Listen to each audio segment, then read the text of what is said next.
Olá pessoal, eu sou Daniel, professor de História aqui do CPV, e eu vou comentar um pouco com vocês a prova de História do Brasil da SPM 2012. A prova apresentou 4 questões. Dessas 4 questões, uma de Brasil Colônia, uma de Brasil Império e 2 de Brasil República. E veja bem, as questões apresentam uma peculiaridade. As 4 questões tratam de história política.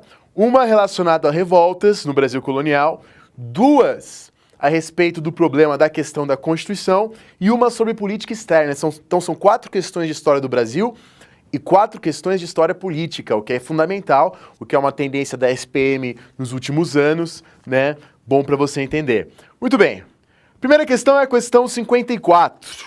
Questão 54, como você ia lembrar, trata de uma questão que a gente estuda em História do Brasil, que são as revoltas nativistas. Revoltas nativistas que eclodem no Brasil no período colonial, sem contestar a estrutura do sistema colonial, sem contestar o domínio metropolitano.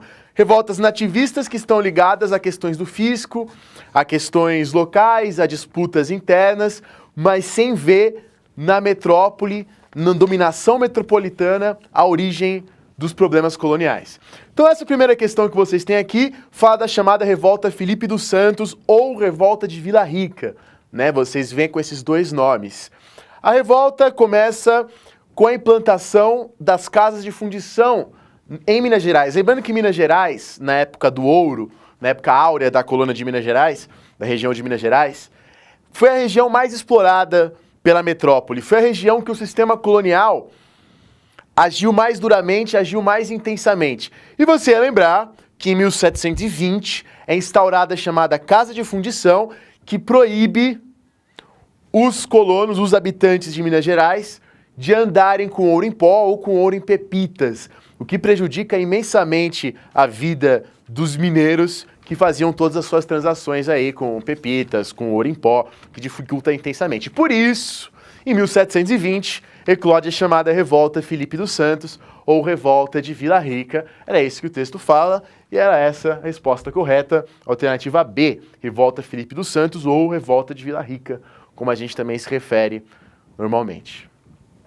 Próxima questão, questão 56. A questão 56 vai ter um texto tratando do nosso patriarca da independência, José Bonifácio, conhecidíssimo José Bonifácio. Se lembrar que José Bonifácio era um liberal, um autêntico liberal, mas um liberal conservador. A favor, por exemplo, do fim da escravidão, a favor de uma monarquia, mas de uma monarquia limitada, uma monarquia constitucional e uma monarquia controlada por uma elite econômica, né? Você tem que lembrar, para resolver essa questão, que José Bonifácio considera a democracia, a república, como no resto da América Latina, como algo caótico, algo indisciplinado.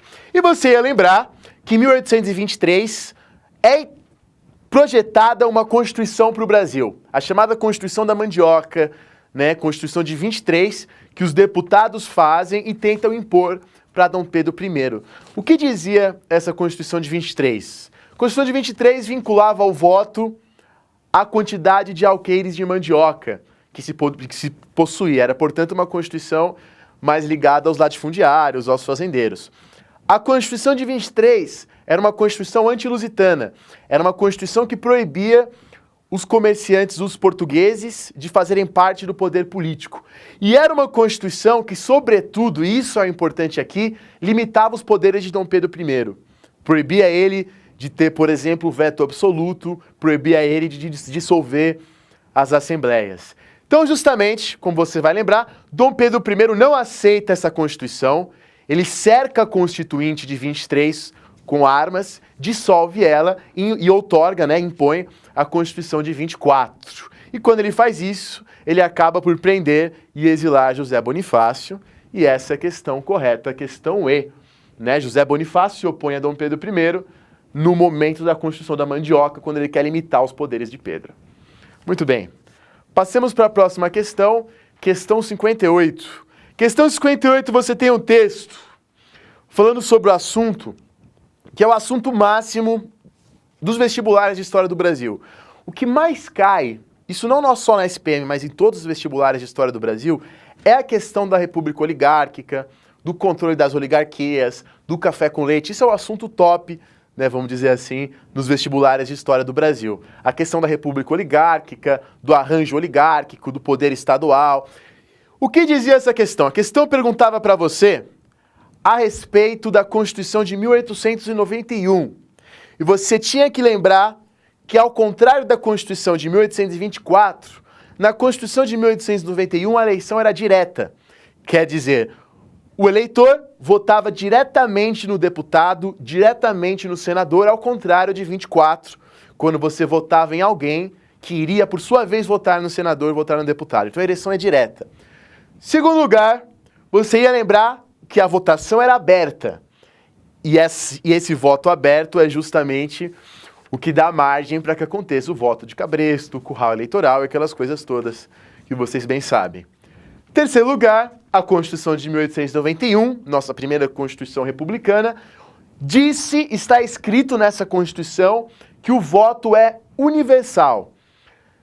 Universal significa que o voto não é censitário, que o voto não é por renda, não é por esses critérios.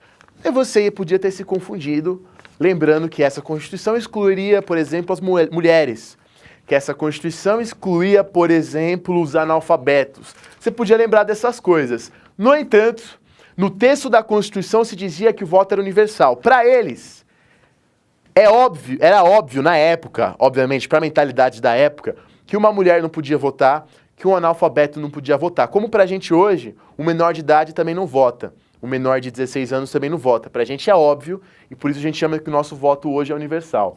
Então, voto universal, obviamente na concepção da época, voto aberto, descoberto, aqui como está na questão, e eleições diretas. Muito bem. A última questão de história do Brasil trata de um tema clássico aqui na história do Brasil, que é o governo de Jânio Quadros. Você tinha que lembrar o seguinte, você tinha que lembrar que no seu governo, dentro do contexto da Guerra Fria, Jânio Quadros visava criar uma política no Brasil independente. Independente do quê? Independente da Guerra Fria. Quer dizer, não se alinhar nem ao bloco estadunidense, nem ao bloco soviético. Não se alinhar a nenhum dos dois blocos. E fazer uma política pautada pelos seus interesses econômicos. Uma política que fosse melhor para o Brasil. Quer dizer, se relacionar com a União Soviética quando isso trouxesse vantagens comerciais para o Brasil, e para os Estados Unidos quando isso igualmente trouxesse vantagens comerciais para o Brasil. Quer dizer, tornar o Brasil independente da Guerra Fria. Essa é a proposta de Jânio Quadros. E é nesse contexto, que aí vocês vão ver a imagem, que o Jânio Quadros condecora Che Guevara, que o Jânio Quadros chama Che Guevara para o Brasil e homenageia Che Guevara. Então a resposta correta é justamente a resposta E. A homenagem de Che Guevara, a condecoração de Che Guevara por Jânio Quadros expressa essa política externa independente aqui no Brasil. Então, prova de nível médio, questões tranquilas. Tenho certeza que o aluno do CPV não teve absolutamente nenhuma dificuldade com elas. Desejo para todos vocês uma ótima prova, uma ótima faculdade. É isso aí. Obrigado.